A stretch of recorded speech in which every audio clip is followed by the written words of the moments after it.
Hey guys, Jason here. Welcome back to another video here on the main channel. So, this video has probably been a long time coming. I haven't done one of these artists or ranking a rock artist or ranking like any artist albums in a while, ever since the Trivium, I think it was the Trivium one that I did back in like late 2022. So it's been like over 2 years since I've done this type of video. And then the Five Finger Death Punch one I did right before that, I think. But anyway, we're doing this type of video again. And we're gonna be ranking an artist album or a band's albums that you guys probably already know. If you're not really into hard rock, or even if you are, you probably know who this band is. I'm talking about the one and only Metallica in this video. Metallica. They pretty much need no introduction. They formed in 1981. They released their first album in 1983. And you guys know the rest of the story. So, without further ado, let's actually get into the video. How I actually got introduced to this band was by my dad. He played the Black Album for me. It was the self-titled album, which we'll talk about. And I've talked about in my albums ranking video that I did a while ago, that it was like my favorite album of all time. And, yeah.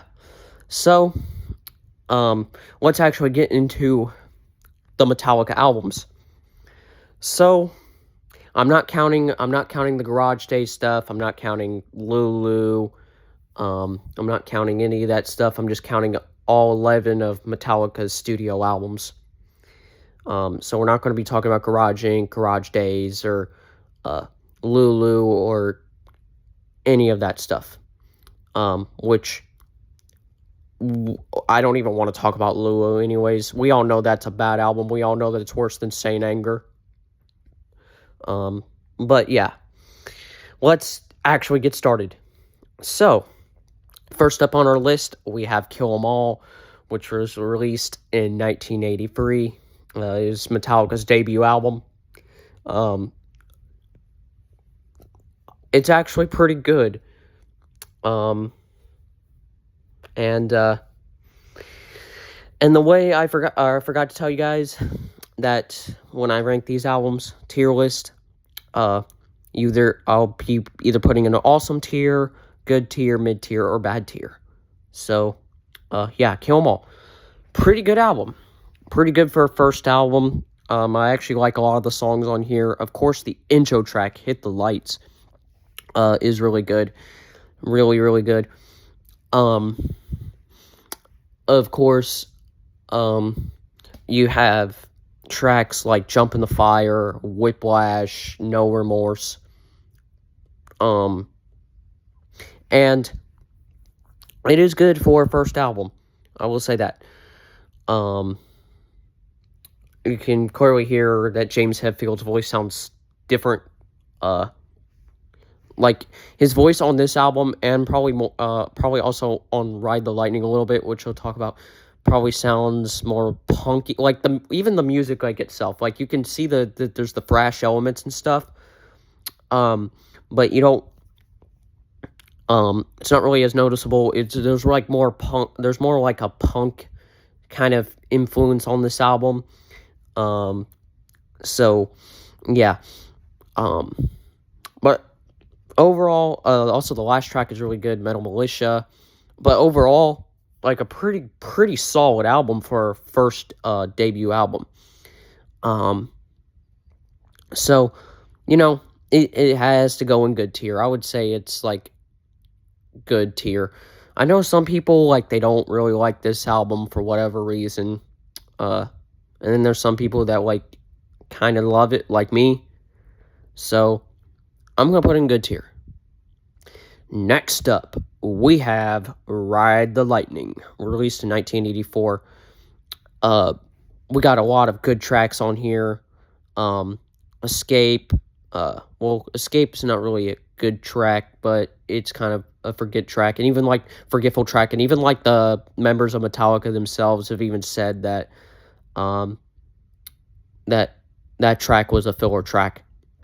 But other than that, we have good songs like Creeping Death, The Ballad, Fade to Black. Uh, what else? We have Fight Fire with Fire, a good opening track. Of course, we had the title track. You could see that on this album, Metallica is still trying to develop their sound. You can see that there's this album kind of sounds more like the sound you would see on Master of Puppets, but there's also there's still a lot of elements from Kill 'Em All. There's still like some, I guess, punk or whatever you want to call it, like sounding elements, but there is also the more you can see there's like more of a thrashy sound on this album. I got a notification. I was just looking at it on my iPad. Anyway, Ride the Lightning, really good album. Probably gonna put it in. I'm gonna even say low awesome because when I actually started listening to like all the Metallica albums back when I was a kid, I actually liked this album a lot. I would always go back and listen to it. It was because it was actually just really, really good. And it gets even better because we get to the one and only Master of Puppets. Now, people always debate. People that like the Black Album, which is controversial. There's people that don't like the Black Album. There's people that do. But people always, including me, that like the Black Album, always will, like, they'll say, oh, maybe Master of Puppets is the best, but maybe the Black Album is better. I get I'll get to why some elements of the Black Album are probably better than Master of Puppets, but why Master of Puppets is still good. By this point, Metallica were probably, like, they were already pretty big, but they weren't to the level of success that we would see once the Black Album comes out. But Master of Puppets, released in 1986, lots of good tracks as well. Battery, the title track, the thing that should not be, even though people kind of say that's a filler track too, I don't mind that track. Welcome Home Sanitarium, Disposable Heroes, Leper Messiah, Orion, and Damage Incorporated. I pretty much just named the whole album because it's just that good. It's just that good. It definitely has to go in awesome, awesome, awesome. I might even get my own tier for the Black Album. I'll just put that in its own tier. That actually just deserves its own tier. But yeah, Master of Puppets. In 1986, tragedy struck. Metallica bassist Cliff Burton died, and they had to find them a new bassist, so they got them Jason Newsted, and we came out with Injustice for All, released in 1988, which, of course, if you know the story, you don't hear the bass on that album. Up to this point, Metallica started trying to think outside the box a little bit. They started trying to go like progressive. They wrote a lot of these long songs, and they were kind of already doing that on Ride the Lightning and Master of Puppets, to a certain point. But like Master of Puppets, if you want to call that like Metallica's thrash album, like Master of Puppets, Metallica is pretty much a thrash band. But Master of Puppets is really like their peak thrash album, I guess. And Ride the Lightning too. But Injustice, they wanted to try and go stay with their, like, really thrashy sound, but they were leaning, like, toward these more progressive, longer songs. And I actually do like the album, even though it doesn't have bass. I don't mind the mix of the album. Um, it's still, like, I would still say it, like, deserves awesome, because Metallica is just one of my favorite bands. Um, I would say it's awesome, but not as good as something like, Master of Puppets. I don't know if I would say it's better than Ride the Lightning or not, um, but I like the long songs. I like, the 8-minute songs, um, that Metallica was doing, and, well, yeah, it's overall a pretty good album. Um, of course, I'm gonna just name some tracks: "Eye of the Beholder," "Blackened," uh, um, the title track, uh, "Dyer's Eve," which I really like, and I like the instrumental "To Live Is to Die." Uh, Pretty good tracks on this album, and one classic Metallica track. Can't forget about that. Um, but yeah, really good album. And yeah. So, um, the 80s have finally ended, and Metallica, they see what's trending, because glam metal was kind of, trending at this time, and, um, that kind of ended, and, well, we had the development of grunge. So Metallica kind of wanted to do something different, which we'll kind of see on later albums. But with the Black Album, what they kind of did is they commercialized their sound, while at the same time keeping a lot of the elements from, like, Injustice or Master Puppets, or from those albums, where, like, the songs, yes, on the Black Album, a lot of the some of the songs are probably, like, a little shorter, just because, um, but they literally commercialized their sound, and, um, and yeah. So we have Metallica, the self-titled album, more well known as the Black Album, released in 1991. And you can see why this is, like, my favorite album of all time, because it literally combines, like, the best of both worlds with, like, Metallica and stuff. Because, you have like, the more, like, commercial kind of elements, but, like, the album, it's, like, it's not as thrashy or more underground as sounding as, like, some of the other albums, and that's why the Black Album really blew up Metallica, and that to the mainstream, because of that sound. And that's why I like it so much, because, a casual listener, um, they're probably gonna really actually like this album, and that's why it blew up so much and sold as well as it did. But let's actually talk about the songs. This time we have, like, 12 songs, straying away from the usually 8 or 9 songs from, like, the past 3 albums, and 10 songs on Kill 'Em All. But anyway, 12 songs. Of course, their hit song, Enter Sandman, Holier Than Thou, The Unforgiven, which is a good ballad, and Nothing Else Matters, which are both good slow songs. We have faster stuff like Through the Never, Don't Tread on Me, Wherever I May Roam. And then I like a lot of the deep cuts too.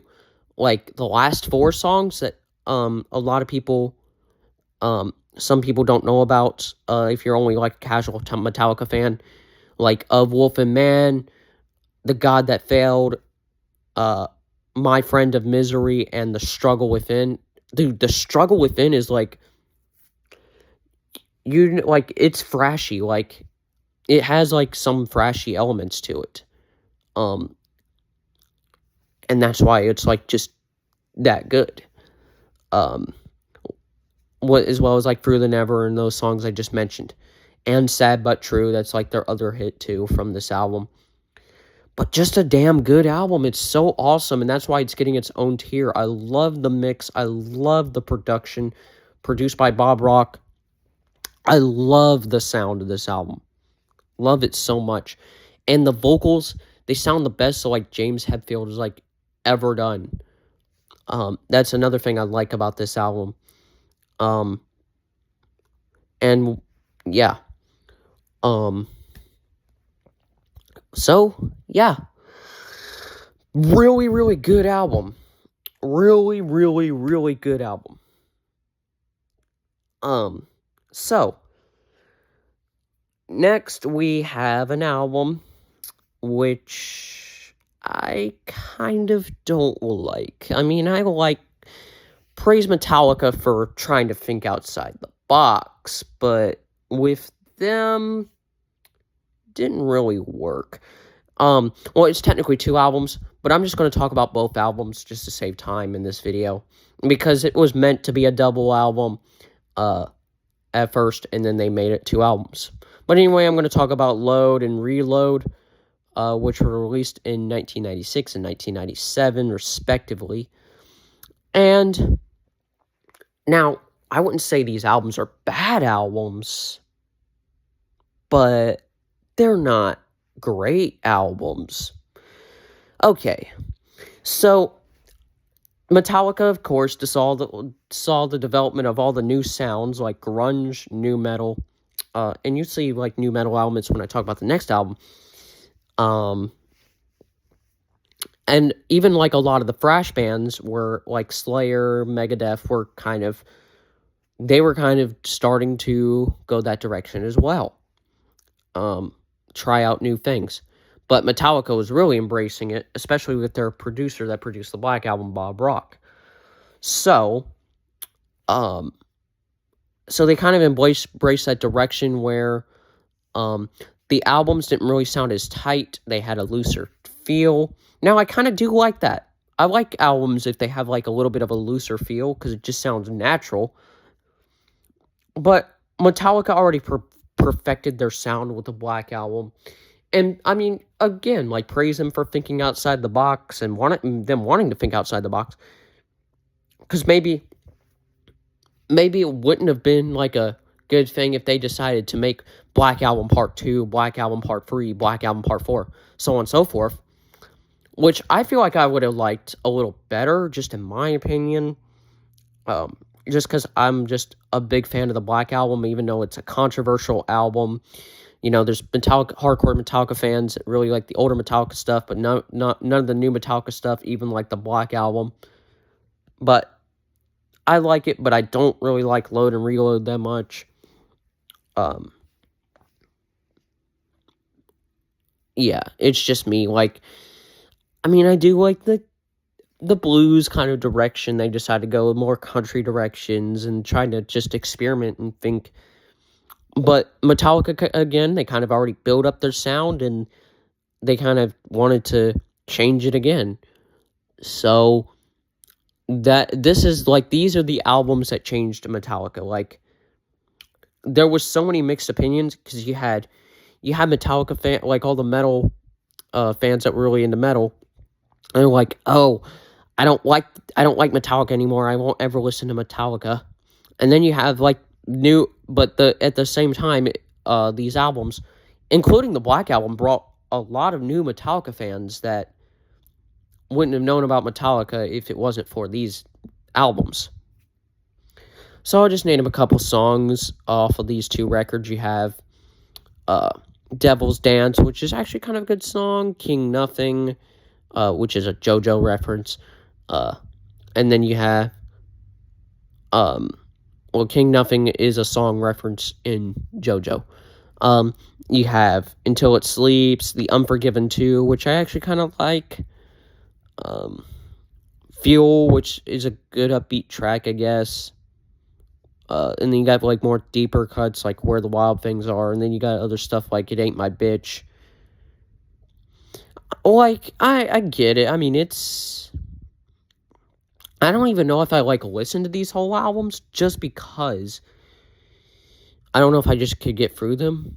But yeah, like, again, they're probably not bad albums, but they're also not good albums, so I'm gonna put them in mid-tier. I'm gonna put them mid. Mid. Yeah. Okay. Next, we have Saint Anger, released in 2003.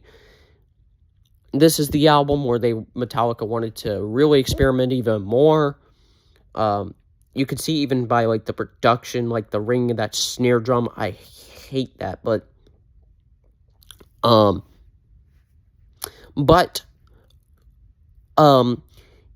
I actually am I'm actually in the camp where I don't, like, yes, it's not a great album, but I'm not in, like, the camp of people that just like, "Oh, this is the worst album in the world." No, because I think there's actually probably worse albums in the world than Saint Anger is. Like, to be honest with you, I actually like a couple of the tracks off this album. Like, I like the title track, Frantic, and, like, what is it, Dirty Window? Like, those are, like, actually really good tracks.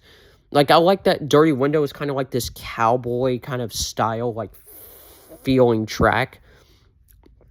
And that's why I like it a lot, I guess. But other than that, this album is just...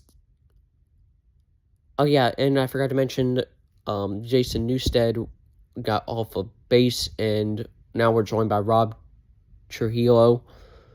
But this, I don't know, this album, I wouldn't say it's the worst. Because, again, there are a couple tracks I actually like. Now, I would say Lulu, if we were talking about that, is worse than Saint Anger is. But I'm not in the camp of, like, even though, like, this album doesn't have any guitar solos on it, like, I'm not in the camp of, oh, well, this is the worst produced album ever made.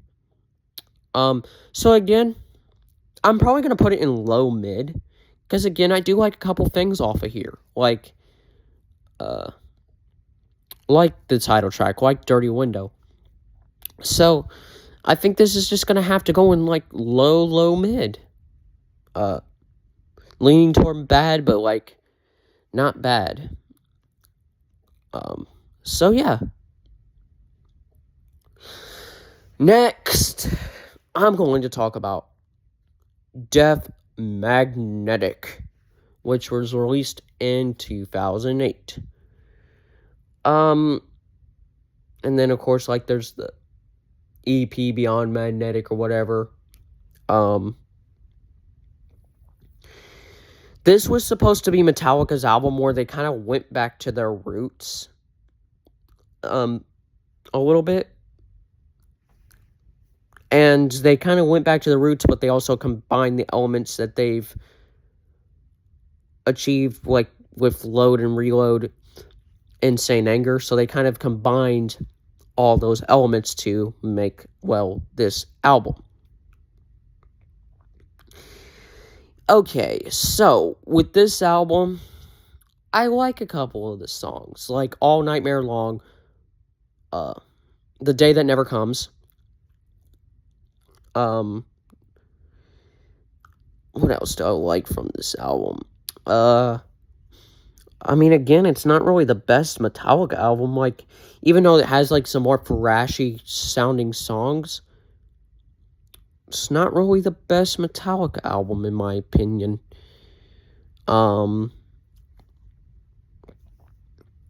Like, I don't know, I feel like that, like, the Black Album, or, like, Death Magnetic, they say, like, oh, well, they were kind of going back to their roots. Now, again, I do like a lot of the songs, or some of the songs, but I'm going to have to go, like, it definitely doesn't really deserve mid Metallica standards, but probably, like, good. I would say low good. I would have to go low good with this one. Yeah. Now we have an actual, probably pretty good Metallica album, Hardwired to Self-Destruct, released in 2016, and I actually have I have this album on CD. I actually really like this album. Like, this was them actually going back to the roots. You had songs like the title track, which sound like something you would hear off of like Master Puppets. Um, if you kind of have some slower songs too here and there. But there was a lot of really good songs. You have stuff like Atlas Rise, Confusion, Revenge, which is a really good song, My Savage, or whatever that one's called. Yeah. And this is a double album too. But this is an actual like double album that's just one album. Excuse me. Halo on Fire is a good ballad. I actually really like what Metallica did with this album. They kind of learned from what they did with Death Magnetic, and they kind of just put it into this album, and they kind of decided, well, let's go back to our roots, and but we'll also have a couple slower songs on the album too, a couple things, that they like, because up to this point, Metallica has combined what they have done from like the 1980s and stuff with like Master and Injustice, and kind of combine that with like stuff from like the 90s with like Load and Reload and Saint Anger. And well, they kind of make this a good album, I guess.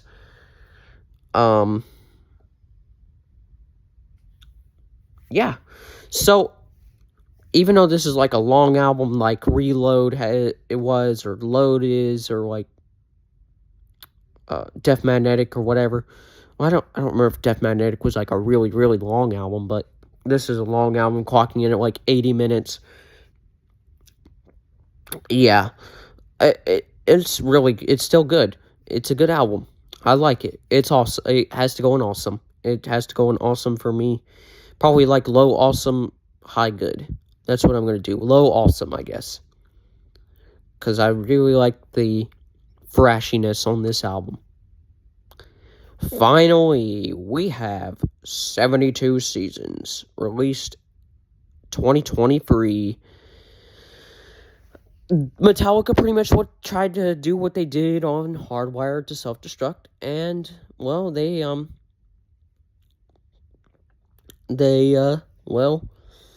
kind of just picked up where they left off, I guess. But I don't know.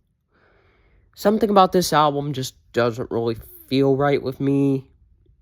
I like the first like couple tracks, like the title track, 72 Seasons, Lux Eterna. I